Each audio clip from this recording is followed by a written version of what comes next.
Hello दोस्तों, आज इस फिजियोलॉजी पार्ट लाइफ प्रोसेसेस का लास्ट टॉपिक हम स्टार्ट करने वाले हैं, जिसका नाम है एक्सक्रीशन। तो सबसे पहले हम आज बात करेंगे एक्सक्रीशन की। एक्सक्रीशन जो टॉपिक है उसमें हम दो सब टॉपिक्स और पढ़ेंगे, excretion in plants and excretion in animals. not animals but actually we have to study about human। तो एक्सक्रीशन पहले क्या है, सबसे पहले हम इस पर डिस्कस करते हैं। Excretion means the removal of toxic wastes. This is to be remembered only. Removal of toxic waste product or metabolic wastes. This is also called metabolic wastes. So this is removal of toxic waste or removal of metabolic waste. The process is called excretion. What is the need of excretion? ये हमें discuss करना है। जरूरत क्या है excretion की? तो हम जब कोई भी हमारा जो मेटाबॉलिक रिएक्शंस हमारे बॉडी में होते हैं, ढेर सारे रिएक्शंस होते हैं, हमारे बॉडी के ढेर सारे रिएक्शंस, वो सभी रिएक्शंस को एक साथ कहते हैं, एक साथ जोड़ा जाए उसको कहते हैं मेटाबॉलिक एक्टिविटीज और मेटाबॉलिक रिएक्शंस। अब वो रिएक्शंस जोड़ने का भी काम करते हैं, तोड़ने का भी काम करते हैं, जिसको एनाबॉलिक कैटाबॉलिक कहते हैं। इस पे डिस्कस बाद में करेंगे। तो ये रिएक्शंस होते हैं और उस रिएक्शंस के बाद जो प्रोडक्ट मिलता है वो हम अपने बॉडी में यूटिलाइज कर लेते हैं। पर कुछ ऐसे भी प्रोडक्ट्स होते हैं जिनका हमारे बॉडी में यूज नहीं होता है, इनफैक्ट वो हमारे लिए बहुत ही ज्यादा हार्मफुल होते हैं। That's why our body required to remove that thing and this is called removal of toxic waste और removal of metabolic waste outside of our body and the process is called excretion. Plant में ये excretion बहुत ही normal सा process है, बहुत ही normal प्रक्रिया से ये कंप्लीट करते हैं। जैसे एक्यूमुलेशन जो वेस्टेज है उनका एक्यूमुलेशन हो गया लिप्स में, सारे वेस्ट मटेरियल एक्यूमुलेट हो गया लिप्स में, और लीव्स एक समय के बाद ऑटम सीजन वगैरह में क्या होने लगता है, फॉलिंग होने लगती है, विल्टिंग होने लगती है, तो पतझड़ आने लगता है विच इज कॉल्ड, और सारे लिप्स नीचे गिर जाते हैं। लिप्स के अंदर वेस्ट मटेरियल्स एक्यूमुलेट थे और लिप्स जैसे गिरा, the plants get rid of all the wastage. तो ये हो गया एक्सक्रीशन। सेकेंड बात करेंगे हम, अगर टॉक्सिक वेस्ट के बाद अगर दूसरा हम बात करते हैं दूसरे टॉपिक पे, दूसरा टॉक्सिक वेस्ट अगर हम स्टेम की बात करें तो स्टेम में भी कुछ एक्यूमुलेशन होते हैं। जैसे एक एग्जांपल, स्टेम का एक्यूमुलेशन होता है तो वो उसके जो बार्क्स होते हैं वो बार्क्स रिमूव हो जाते हैं। आपने देखा होगा कि उसके जो छाल होते हैं, पेड़ों के छाल, that is called barks. The barks are getting removed off the plant body and how the plant are get rid of this wastage from the body. तो ये एक तरीका हो सकता है। कभी कभी आपने कुछ और वेस्टेज देखा होगा, जैसे कुछ और wastage, let me give you an example. Resins का नाम सुना होगा, बोर्ड का एक क्वेश्चन भी है 10th स्टैंडर्ड के लिए।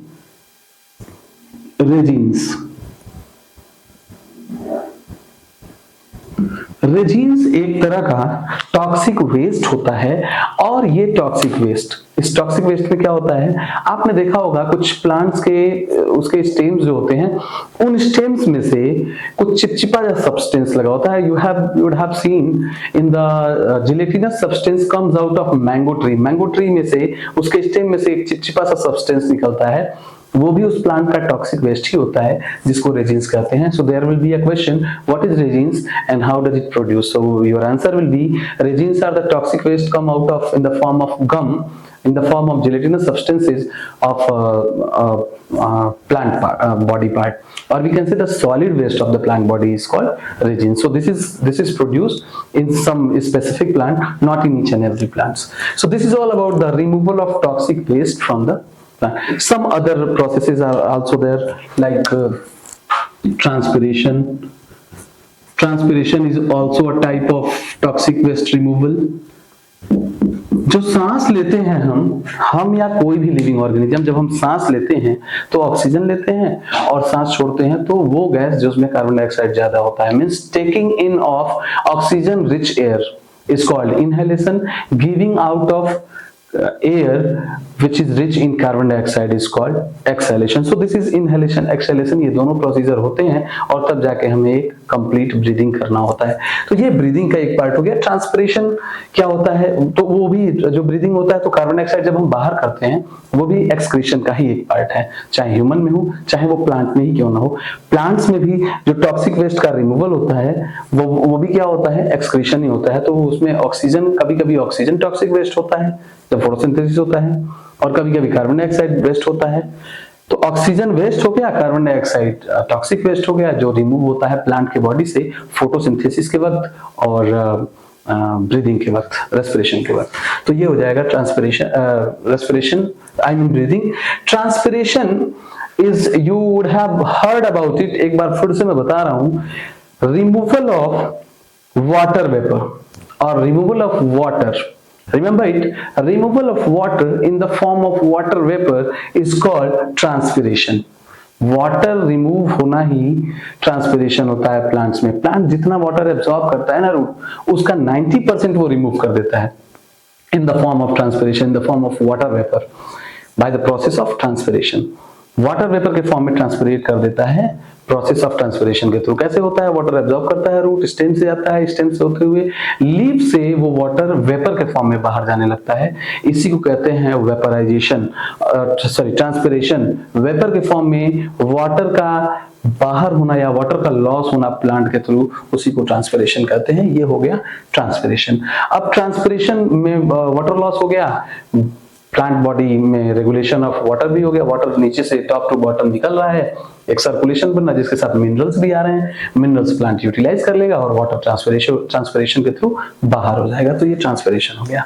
अब हम बात करेंगे ट्रांसपिरेशन इन ह्यूमन की, सॉरी एक्सक्रीशन इन ह्यूमन की बात करेंगे हम।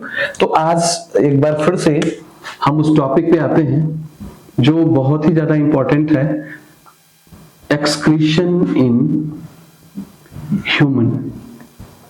अलग अलग ऑर्गेनिजम्स में, अलग अलग एनिमल्स में अलग अलग तरह के ऑर्गन्स होते हैं, एक्सक्रीटरी ऑर्गन्स होते हैं। जैसे नेफ्रीडिया होता है, नेफ्रीडिया कुछ इंसेक्ट्स वगैरह में होते हैं जिनमें एक्सक्रीशन होता है, और अर्थवॉर्म में भी होते हैं। तो इस तरह अलग अलग एनिमल्स में अलग अलग ऑर्गन्स होते हैं जिनसे वो एक्सक्रीटरी प्रोडक्ट को रिमूव करता है, एक्सक्रीशन को परफॉर्म करता है। अब हम बात करेंगे ह्यूमन एक्सक्रीशन की। तो उसके लिए सबसे पहले एक डायग्राम मैं बनाता हूं, उस डायग्राम के हेल्प से आगे हम समझेंगे कि कैसे ह्यूमन में एक्सक्रीशन होता है। जैसे ये है, हम सभी जैसा कि जानते हैं human excretory system is made up of 2 kidneys which is almost equal in the size. They are almost equal in the size and they are being shaped structure. There will be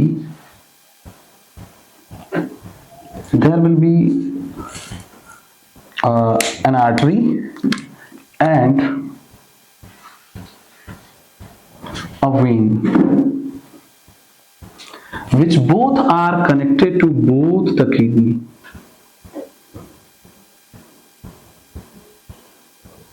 This is connected to both the kidney here in this diagram.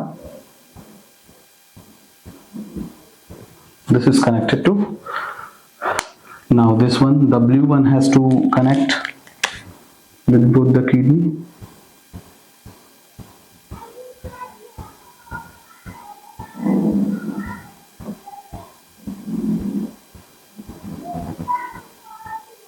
This is how both the, this is called, अब इसके levelling कर लेते हैं, this is called renal artery and this is renal vein. एक और बात मैं clear कर दूं, लास्ट लेक्चर में मैंने बताया था आर्टरीज हमेशा प्योर ब्लड को कैरी करता है और वेन्स इम्प्योर ब्लड को, ये मैंने कहा था। और मैंने ये भी कहा था कि 2 एक्सेप्शनल केस होते हैं, किडनी और दूसरा केस होता है हार्ट। इसमें बिल्कुल अपोजिट होता है, आर्टरी इम्प्योर ब्लड को कैरी करता है और वेन्स प्योर ब्लड को। तो यहाँ पे देखिए आर्टरी को मैंने ब्लू कलर से दिखाया, इसका मतलब है ब्लू कलर में वेस्ट मटेरियल है उस ब्लड में, तो ये इसीलिए मैंने ऐसे ड्रॉ किया है। आगे का डायग्राम मैं और क्लियर करता हूं अभी।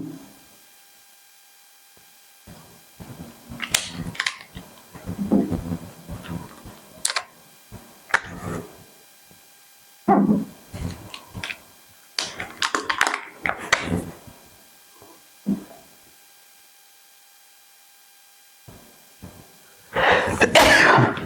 me. This is a structure. This is a structure of human reproductive excretory system. और ये ह्यूमन एक्सक्रीटरी सिस्टम में आप देख सकते हैं ऐसे ह्यूमन का स्ट्रक्चर होता है और दो किडनीज होते हैं. These are called kidneys.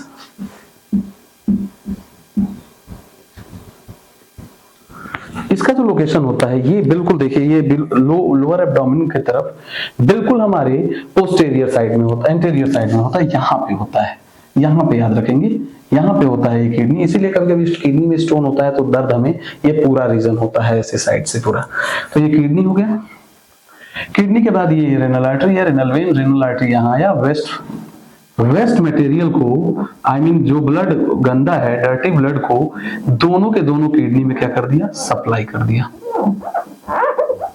दोनों के दोनों किडनी में वेस्ट ब्लड को सप्लाई कर दिया. यहाँ से दोनों के दोनों किडनी में waste blood means blood with wastage which is called dirty blood और इम्प्योर ब्लड. ये इम्प्योर ब्लड इसमें आ गया. किडनी के अंदर मिलियंस ऑफ नेफ्रॉन होते हैं. The unit of kidney is called nephron. ये नेफ्रॉन्स होते हैं. वो नेफ्रॉन्स क्या करते हैं, इसको फिल्टर करने का काम करते हैं. नेक्स्ट सेशन में हम लोग नेफ्रॉन के ही बारे में पढ़ेंगे. अब ये बेसिक कॉन्सेप्ट एक्सक्रीशन के बारे में जान लेते हैं.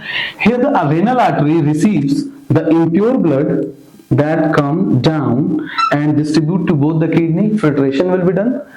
The tube-like structure arises from both the kidney. This is very, very thin tube.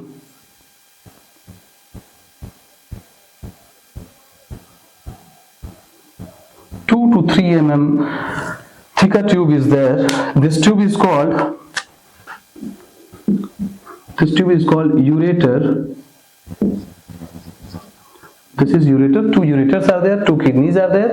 Renal artery, renal vein, and wastage यहाँ पे आया. दोनों किडनी में वेस्टेज फिल्टर हुआ. वेस्ट ब्लड जो वेस्टेज था वो यहाँ से दोनों यूरेटर से निकलते हुए यहाँ आके इकट्ठा हो जाता है. इसको कहते हैं urinary bladder. This is called urinary bladder. और जो ओपनिंग है इस ओपनिंग को कहते हैं यूरेथ्रा. तो इस तरह ये तब ध्यान से बिल्कुल सुनोगे, एकदम 2 मिनट में आसान कर देंगे इसको.